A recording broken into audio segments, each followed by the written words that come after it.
começava por vos dizer que aqui no Complexo Portuário Logístico e Industrial de Sines, com a Câmara Municipal, o Porto de Sines e a ICEP Global Parques, desenvolvem todos os esforços para aportar inputs logísticos e energéticos que aumentem a competitividade, produção e rendimento nacionais.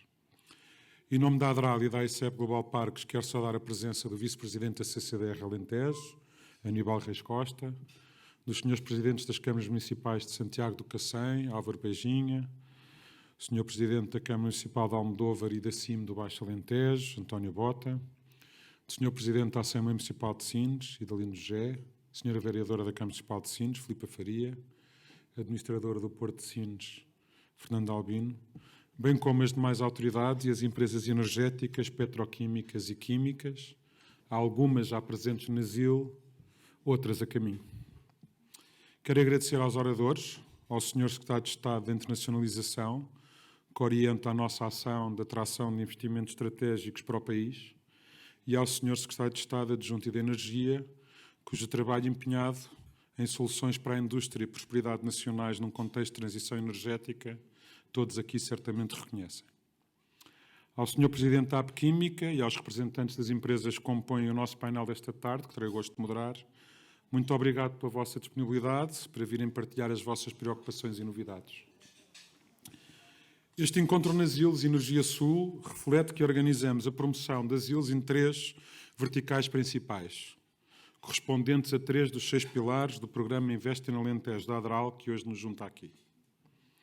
O primeiro, Portos e Logística, em que temos a marca ZAL Sines, Zona de Atividades Logísticas, área contígua ao Porto de Sines e de apoio ao terminal multiusos, cuja concessão está a concurso até 15 de fevereiro, o atual terminal de contentores, o Terminal 21, que está em duplicação de capacidade de 2 para 4 milhões de contentores ano,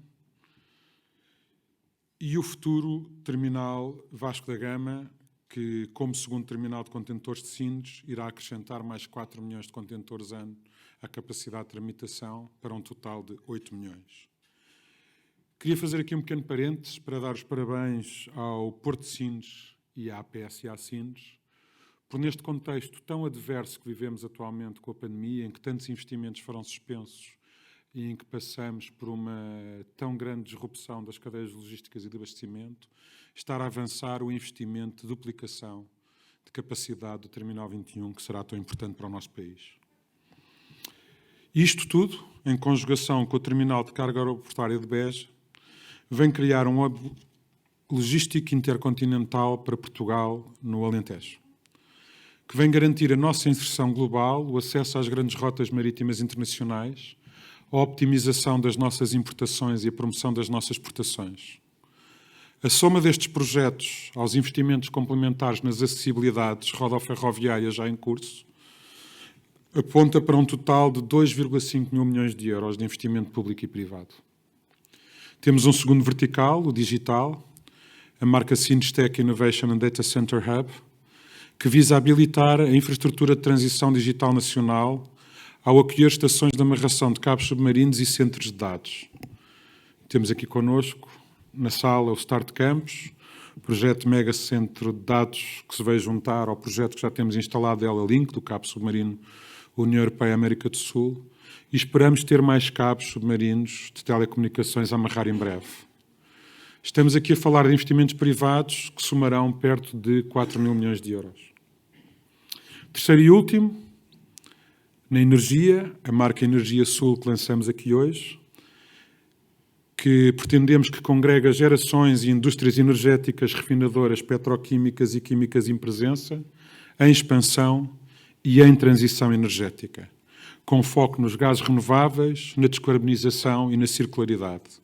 Claro, o Sines Hydrogen Valley, consubstanciado pelos muitos projetos representados nesta plateia, que se estima somarem já mais de 5 mil milhões de euros, além de projetos industriais como o do Complexo Petroquímico de Sines da Repsol Polímeros, cuja expansão acabamos de contratar com o Sr. Diretor-Geral Arsénio Salvador aqui presente, ou os vários da refinaria de Sines da Galp e da Galp fora da refinaria e de outras empresas químicas, num pipeline de investimento que ascende a 2,5 mil milhões de euros.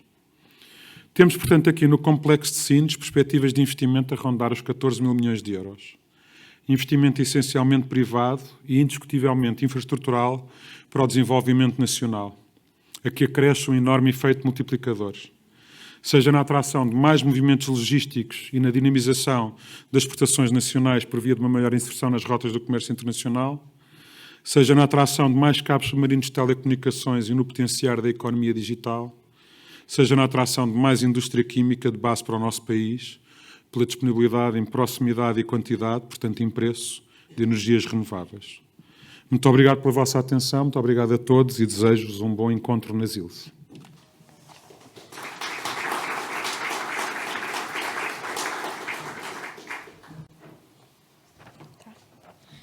Muito obrigada, Dr. Filipe Costa, pela abertura de mais uns encontros nas ILS sobre o tema da Energia Sul.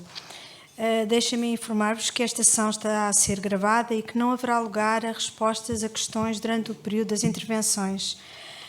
Convido agora o Sr. Secretário de Estado para a Internacionalização, o professor Eurico Brilhante Dias, a abrir os trabalhos, dando início à sua intervenção.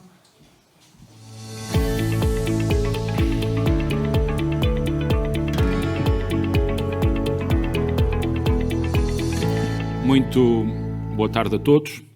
Cumprimentava naturalmente primeiro os organizadores e quem nos acolhe aqui, o Dr. Filipe Costa e a equipa da ICEP Global Parques. Cumprimentava também a ADRAL, que se sumou a nós nesta iniciativa e a quem agradeço também o empenho no desenvolvimento desta iniciativa. Um cumprimento muito especial aos senhores presidentes de Câmara aqui presentes e aos senhores vereadores, ao representante da CCDR, o meu caro Aníbal. Um cumprimento muito, muito especial também às empresas que têm as suas unidades aqui na Zona Industrial e Logística de Sines e que são já, em alguns casos, velhos clientes, noutros, felizmente, clientes que se somam a esta Zona Industrial e Logística. E um cumprimento muito especial também para quem, através do streaming, nos acompanha. Também gostaria de dar nota que olho para a sala e vejo muitas caras familiares que me fazem sentir em casa, quer gente do Porto de Sines, quer gente também que nos acompanha da DGRM, que está aqui presente também, e que, de facto, esta é a primeira nota que queria deixar. É sempre um gosto regressar a Sines, à Zona Industrial e Logística de Sines, onde me sinto em casa, depois de ter passado aqui já há mais de 10 anos, o tempo passa num instante, mas onde, em grande medida, o olhar que tenho sobre a realidade de Sines, desde o ponto de vista estratégico para o país, se mantém em grande medida. Lembro-me que há mais de 10 anos, muitos dos que olhavam para Sines viam em Sines ou um projeto adiado. Recordo-me que alguns foram sublinhando Sines como um elefante branco. Acho que alguns dos que estão na sala ainda se lembram desse momento. Mas outros olhavam para Sines praticamente como a última fronteira. E a última fronteira porque era talvez o local do país onde nós ainda tínhamos condições de desenvolver projetos que tinham impacto e dimensão regional, entenda-se regional não no Alentejo, mas em particular na região do Mediterrâneo e nesta localização atlântica e mediterrânica que o país tem, e que Sines podia constituir não só na sua zona industrial, não só apenas com o seu porto de águas profundas, mas também olhando para as áreas, para a região Alentejo, como uma região que passava por enormes transformações, em particular com o desenvolvimento do projeto do Alqueva, e nós hoje vamos ter aqui connosco os nossos amigos da EDIA, que era um território para que Portugal devia olhar e que era um território que daria ao país excelentes condições de poder aumentar as suas exportações, de atrair mais investimento direto estrangeiro, de criar melhores condições de vida para os portugueses. Quando cheguei a Sines em 2007, celebramos efusivamente os primeiros 100 mil teus do terminal da PSA. Hoje estamos a discutir a expansão do terminal 21 e temos um novo desafio o terminal Vasco da Gama, que nos vai permitir aumentar ainda mais a capacidade. Mas já não falamos dos primeiros 100 mil, nem sequer do primeiro milhão de teus anuais. Estamos a falar de vários milhões de teus ano como objetivo naquele que é o médio a longo prazo. Tínhamos um objetivo central também de colocar neste território as infraestruturas que lhe permitissem concorrer. Lembro-me da modernização da refinaria da Galp, muito bem conduzida pelo engenheiro Ferreira de Oliveira, na altura CEO da Galp, um homem que foi muito importante para a modernização do sistema de refinação no país, em particular em Sines, assim como o engenheiro Marcos Gonçalves, não quero deixar de sublinhar, mas também de uma nova vida para a EDP, num momento em que nós discutíamos a introdução de biocombustíveis nos combustíveis fósseis. E Sines, mais uma vez, foi o território central da discussão em torno da produção de biocombustíveis. A energia, numa dimensão a logística, na outra a energia, mais uma vez a energia, depois do gabinete da área de Sines, da refinaria, da central termoelétrica, da petroquímica. Nós olhávamos para o início, para o fim da primeira década do século XXI e Sines estava outra vez a discutir biocombustíveis e foi aqui que muitos projetos chegaram e chegaram à procura da terra que tinha as infraestruturas, um porto para produzir biocombustíveis. Alguns dos projetos foram ficando, e em particular um na Zona 1, que hoje é uma empresa, penso que detida a 100% pela Galp.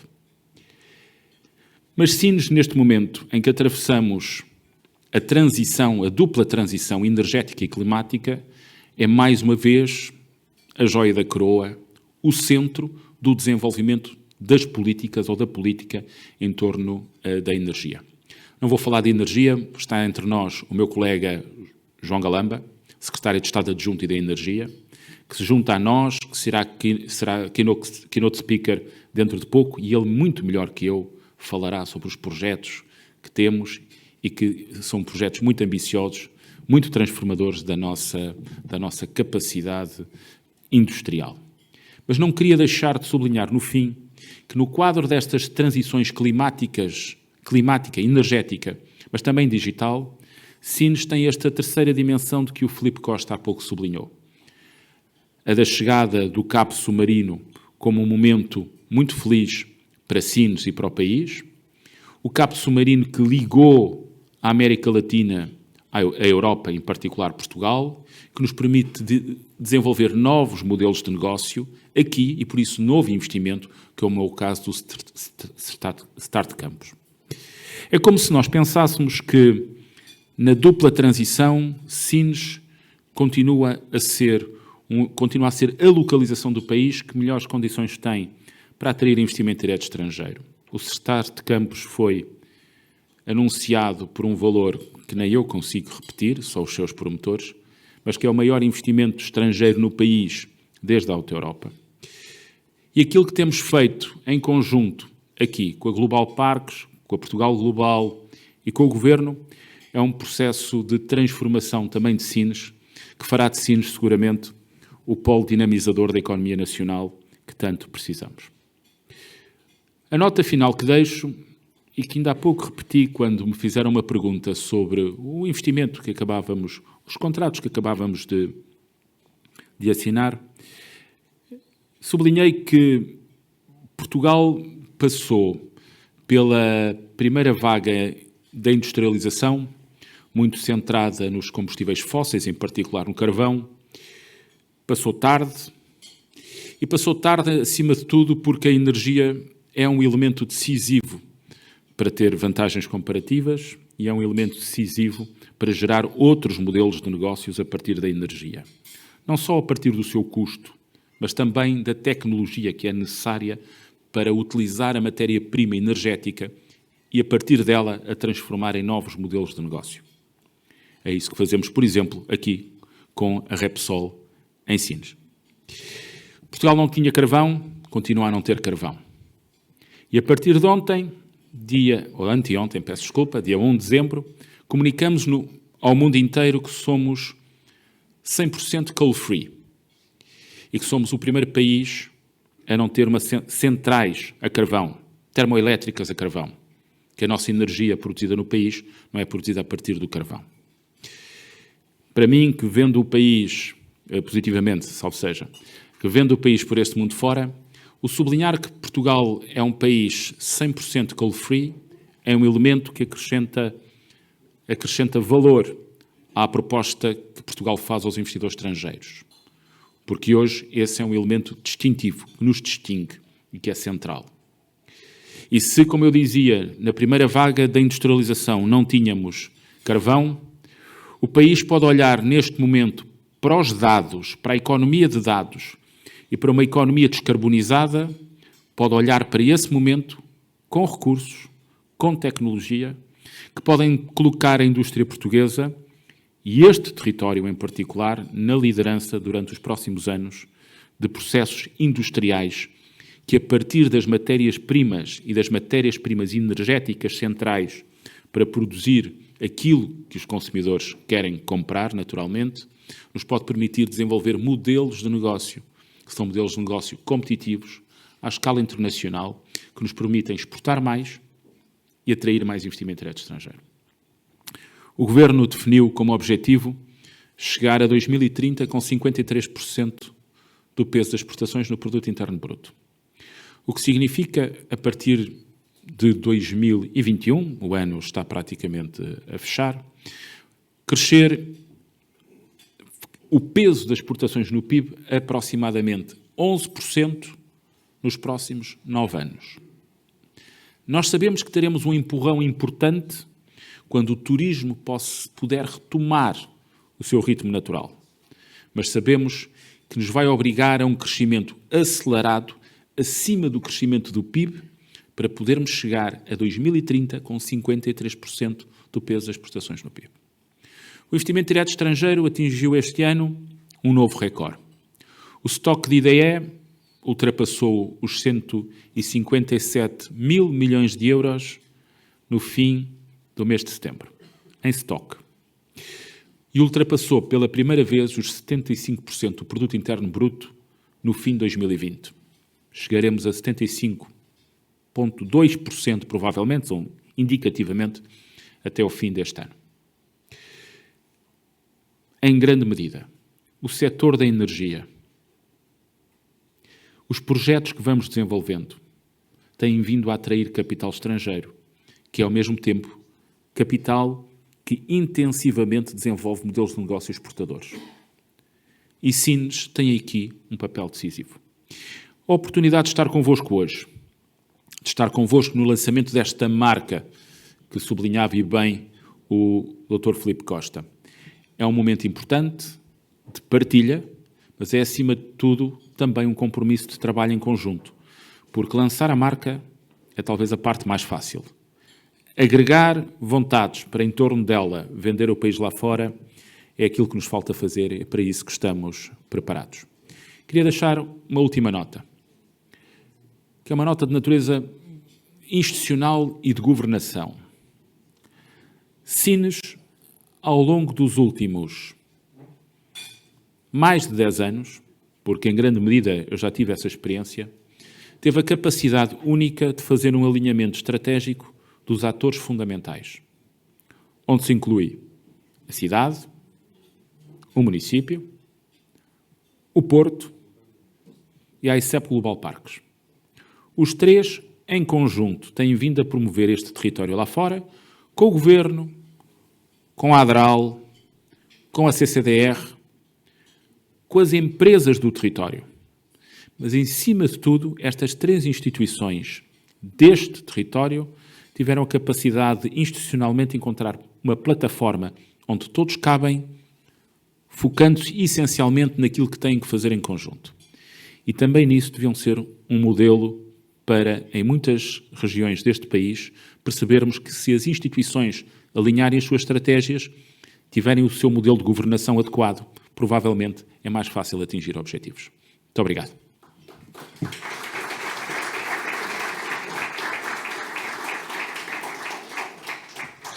Muito obrigada pela sua intervenção, Sr. Professor Eurico Brilhante Dias.